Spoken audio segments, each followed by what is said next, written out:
सीतापुर गांव में बिरजू नाम का एक किसान अपनी पत्नी तारा और एक बेटी अंजू के साथ रहता था।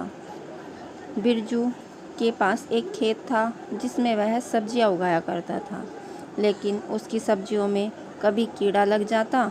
अगर कीड़ा ना लगता तो अगर वह सब्जी तोड़कर बेचने जाता तो वह तुरंत ही बासी हो जाती। एक दिन बिरजू अपनी सब्जियां तोड़कर उसने खेत में गोभी लगाई हुई थी, गोभी बेचने जाता है। रास्ते में उसे लोग मिलते हैं और पूछते हैं गोभी कैसे दी है। बिरजू बोलता है 50 रुपये किलो। तभी यह सुनकर सभी लोग चलने लगते हैं। बिरजू कहता है कि कोई नहीं, मैं 40 लगा दूंगा, आप ले लो। लेकिन गांव के लोग कहते हैं नहीं, तुम्हारी सब्जी तो हमें वैसे ही बासी लग रही है। बिरजू की सब्जी अब कोई नहीं खरीदता था, कोई एक या दो ही व्यक्ति उसकी सब्जी खरीदते।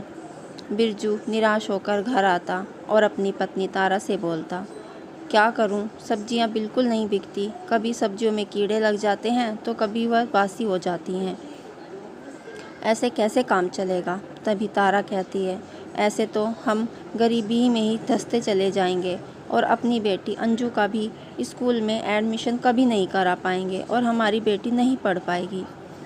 यह कहकर दोनों बड़े उदास हो जाते हैं और भगवान से प्रार्थना करते हैं कि हे भगवान, हमारे लिए कुछ करें। तब अब रात को बिरजू और तारा खाना खाकर सो जाते हैं।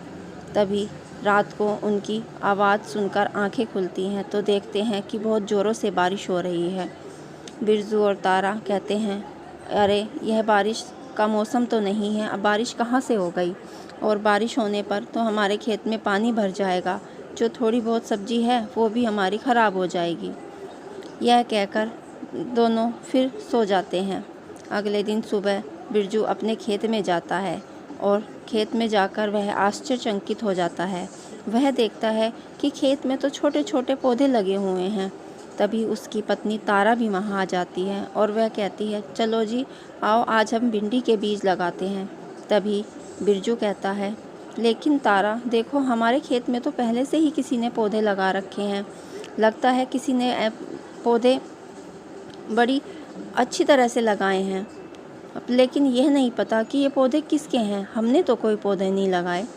तभी तारा कहती है कि चलो कोई नहीं, 1 या 2 दिन देखते हैं, अगर पता चलता है ये पौधे किस चीज़ के हैं तो ठीक है, नहीं तो हम अपनी सब्जियां उगाएंगे, क्योंकि अगर सब्जियां नहीं उगाई तो हम बिल्कुल ही भूखे मर जाएंगे।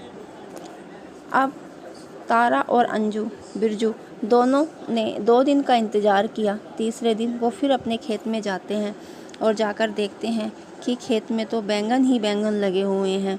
तभी बिरजू बहुत खुश हो जाता है और तारा को कहता है, देखो यह तो जादुई पौधे हैं और हमारे इन पौधों पर बैंगन लगे हैं, इतनी जल्दी थोड़ी कोई बैंगन लगते हैं, 2 दिन में हमारे पौधे बड़े हो गए और बैंगन लग गए, लगता है भगवान ने हमारी सुन ली और भगवान ने आसमान से ही हमारे लिए इन बीजों को रोपा है और अब हमारे पास ये जादुई बैंगन है। अब तारा कहती है, चलो मैं इन बैंगन को तोड़ देती हूँ, तुम इन्हें बाज़ार में बेच आओ। तारा बैंगन तोड़कर एक टोकरी भर लेती है, उसके बाद भी खेत में बैंगन ही बैंगन और बच जाते हैं। तारा एक टोकरी और भर लेती है।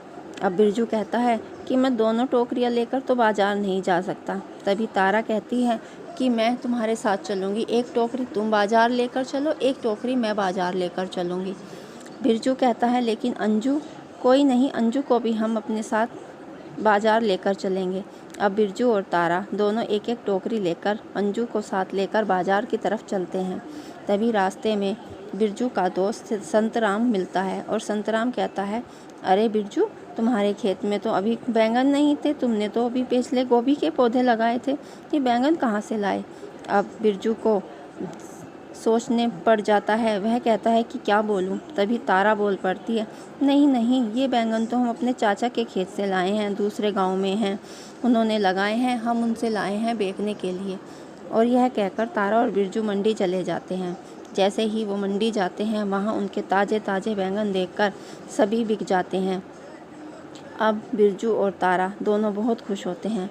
फिर वो अगले दिन बैंगन तोड़कर बेचने जाते हैं, फिर उनके बैंगन बिक जाते हैं और अब उन्होंने अपनी बेटी अंजू का भी एडमिशन स्कूल में करा दिया। अब दिन पर दिन तारा और बिरजू अच्छे खासी अमीर होने लगे, लेकिन उनका दोस्त संतराम यह देखकर बड़ा दुखी था। उसने सोचा कि ज़रूर कुछ गड़बड़ है, रोज़ इतने बैंगन बिरजू कहाँ से लाता है। अब संतराम रात को बिरजू के खेत पर जाकर बैठ जाता है, तो उसने देखा कि पौधों पर कोई बैंगन नहीं था, लेकिन वह ज़्यादा देर नहीं टिक पाता और वहीं पर सो जाता है। जैसे ही संतराम की आंखें खुलती हैं तो वह देखता है सुबह सभी बैंगन पर पौधे ही पौधे लगे हैं। अब वह समझ जाता है कि ये ज़रूर जादुई बैंगन हैं। अब संतराम को दुख होने लगता है। वह सोचता है कि इस तरह तो बिरजू बहुत अमीर हो जाएगा। अगले दिन संतराम फिर खेत पर जाता है और बैंगन के पौधों पर एसिड फेंक देता है और बड़ा खुश होता है और कहता है अब देखता हूँ बिरजू कहाँ से बैंगन बेचता है। यह कहकर वह अपने घर चला जाता है, लेकिन उसी रात फिर से जोरों की बारिश होने लगती है। बिरजू और तारा की फिर आँख खुलती हैं। वो कहते हैं अरे इतनी तेज़ बारिश, अब तो हमारे बैंगन के पौधे ज़रूर ख़राब हो जाएंगे। लेकिन बिरजू कहता है नहीं तारा, हमारे बैंगन के पौधे कभी ख़राब नहीं होंगे, क्योंकि उन्हें भगवान ने आसमान से रोपा है। अब दोनों फिर सो जाते हैं। सुबह उठकर खेत में जाते हैं तो देखते हैं कि फिर से बैंगन के पौधों पर बैंगन आ चुके हैं। तारा और बिरजू फिर से उनको बेचकर बाज़ार लेकर जाते हैं और उन्हें बेच कर आते हैं। अब बिरजू और तारा बहुत अमीर हो जाते हैं, लेकिन अगले दिन जब वो बैंगन तोड़ के लाते हैं तो बैंगन से आवाज़ आती है, बिरजू बिरजू, ये बैंगन जादुई बैंगन है, ये कभी ख़त्म नहीं होंगे, लेकिन तुम्हारा दोस्त संतराम इन पर एसिड डालता कर गया है। तुम्हें अपने पौधों को बचाने के लिए अब कुछ करना होगा। यह सुनकर बिरजू चिंता में पड़ जाता है और वह अगले ही दिन अपने खेतों के चारों तरफ तारों को खिंचवा देता है और उसमें बिजली का करंट छुड़वा देता है और कहता है कि अब मेरे पौधों को कोई भी हाथ नहीं लगाएगा। अब दिन पर दिन बिरजू और तारा खूब अमीर हो जाते हैं और अपनों ने अपना घर भी बना लिया और अपनी बेटी अंजू को भी नए स्कूल में एडमिशन दिला दिया। लेकिन उनका दोस्त संतराम उन्हें देखकर बड़ा दुखी होता कि यह क्या हो रहा है, लेकिन संतराम कुछ नहीं कर पाया, क्योंकि बिरजू ने अपने खेतों में बिजली के तार खिंचवा दिए थे, जिससे संतराम अब उस खेतों में नहीं जा सकता था। अब बिरजू और तारा खुशी खुशी अपना जीवन में व्यतीत करने लगते। वे रोज़ सुबह उठते, बैंगन तोड़ते और उन्हें मंडी बेच आते। अब बिरजू और तारा बहुत अमीर हो गए और खुशी खुशी अपना जीवन व्यतीत करने लगे। दोस्तों, हमारी कहानी कैसी लगी? अगर अच्छी लगी हो तो प्लीज़ सब्सक्राइब और लाइक और शेयर करना मत भूलना। धन्यवाद।